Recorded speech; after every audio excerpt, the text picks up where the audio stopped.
No, leave it, leave it. So, what mysterious wonder do you all think might be lurking beneath the earth that would make every single person and animal and object and slave settle there? What might it be? The heaviness, lady. No. Synesius?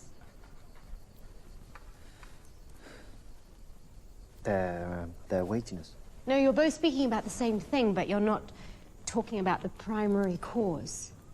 However, Hypatia lived in a time where asking these sort of questions would soon be under threat.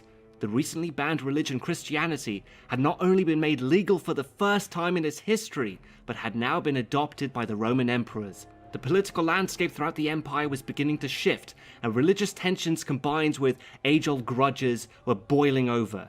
And Alexandria was no exception. You have the dwindling pagans who were still powerful by this point, but they were beginning to feel their influence slipping away. And then there were the ever-growing Christian population who were resentful for the centuries of persecutions they suffered from their former masters. If my gods eat and drink and fornicate, good for them. Know this! You who console yourselves with pagan images, men, women, birds, reptiles, Serapis, who could trust a god with a flower pot for a crown? Oh, you Christians, how arrogant you've become now that the empire allows you to exist. My father's father saw them slaughtered in the circus and fed to the lions. Religious confrontations such as these were growing in frequency, and throughout all walks of life. Even Hypatia's classes must have seen evidence of this, as she taught both Christians and pagans. Even though they were more enlightened than the general public, it was still a hot-button issue. However, Hypatia would try to convince her students to rise above such trivialities.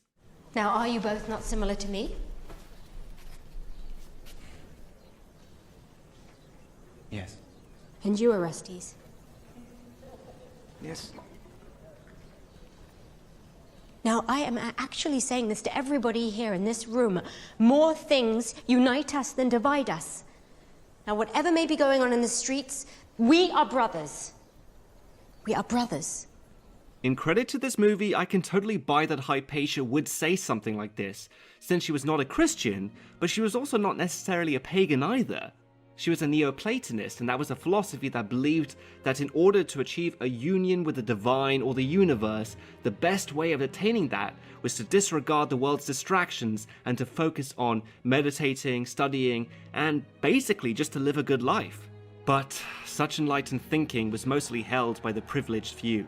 Out in the streets, tensions had reached their breaking point. Pagans were outraged to discover that the statues of their gods were being mocked and desecrated by a mob of Christians. Seeking retribution, the pagans armed themselves and attacked. What madness is this?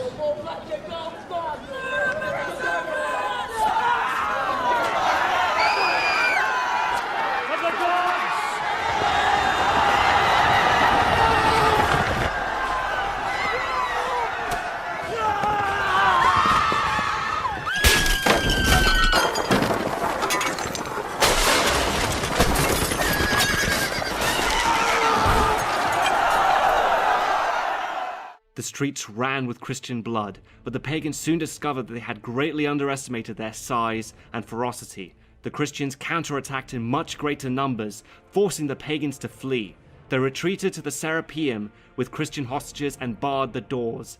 The angry mob was close to breaking their way in when Roman soldiers arrived and defended the entrance. With the pagans barricaded inside and the Christians refusing to leave, the riot had now turned into a siege.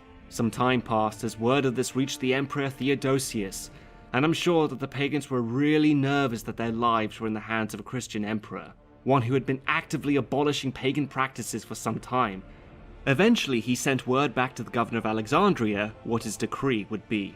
He stated that the pagans who were responsible for the riot would be pardoned and would be allowed to leave with their lives. The film quite appropriately shows them cheering over this bit of good news, as I'm sure many of them thought they could hardly believe their luck, since the emperor was hardly sympathetic to his pagan subjects. That was until the prefect read the rest of the letter.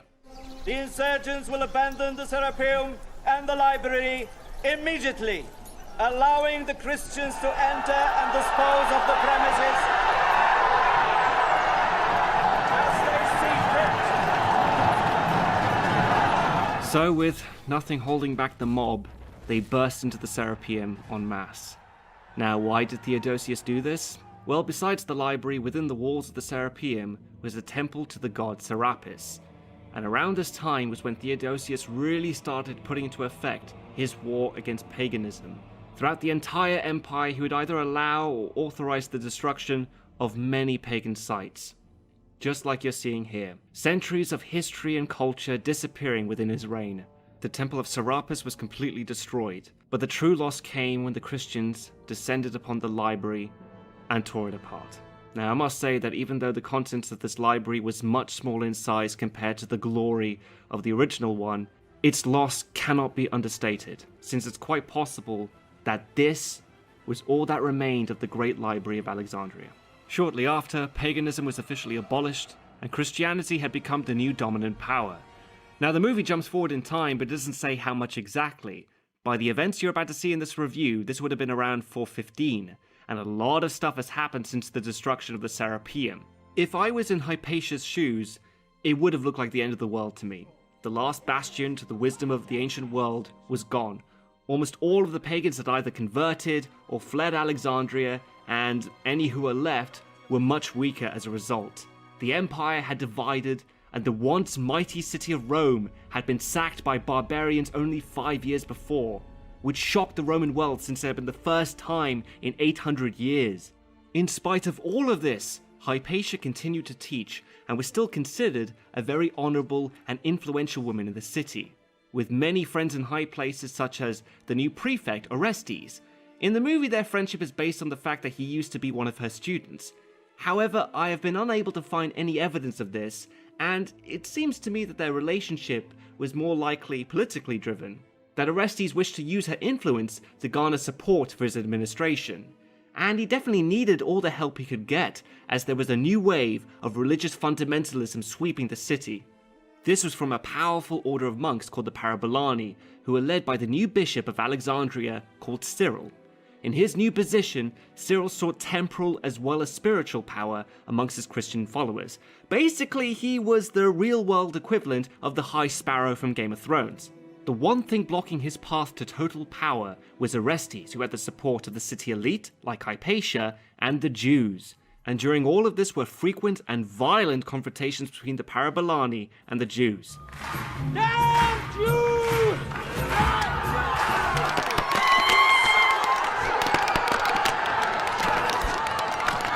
They're just a bunch of good-for-nothing thugs! Pack animals! Joran, my dear friend, calm down. Let Bishop Cyril speak in his own defense. Prefect, our blessed Parabolani, whom he has just called beasts of burden, devote themselves, true enough, to carrying burdens. Crippled, the sick, the And lepers. stones! Prefect, they carry stones! And now they burst into the theater, and they stone us, knowing we will do nothing to defend ourselves because it is the Sabbath!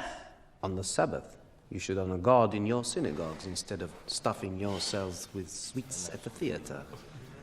That is why the stones fell upon you. The hostilities between the two groups would continue, and eventually led to the Jews laying out a trap, crying out that the church of St. Alexander was burning. The Christians ran into the church to put the fire out, but instead attacked by the Jews, and many were killed. Cyril, furious by what the Jews had done, called out for their exile and demanded an immediate retaliation against them. A mob of Christians led by Cyril attacked the Jewish quarter, slaughtering many in their path. As to how many people died in the chaos, I can't fully say. Enough at least to convince most of the Jewish population to flee the city in fear. Cyril had played his hand well, and now Orestes had lost his biggest group of supporters. All he had left were the city elite, and of course, Hypatia. Where are the troops? Why are there no more soldiers on the streets? No army could contain that mob. The entire city is in a frenzy. He's calling for the annihilation of women and children. A bishop A Christian! Then lock him up! Unfortunately, Orestes came to the conclusion that he couldn't do that.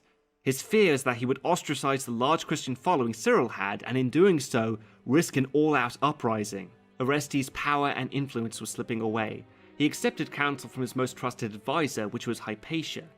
And Cyril recognized the threat she posed to his authority and made his final move against Orestes. In public, he declared the philosopher Hypatia to be a witch, and the instruments she used for astronomy, like the astrolabe, were tools of the devil to see into the future. That her grip into Orestes was work of powerful black magic. Riled up by superstition, an angry mob of Cyril's supporters searched the streets for Hypatia. They found her on her way to work.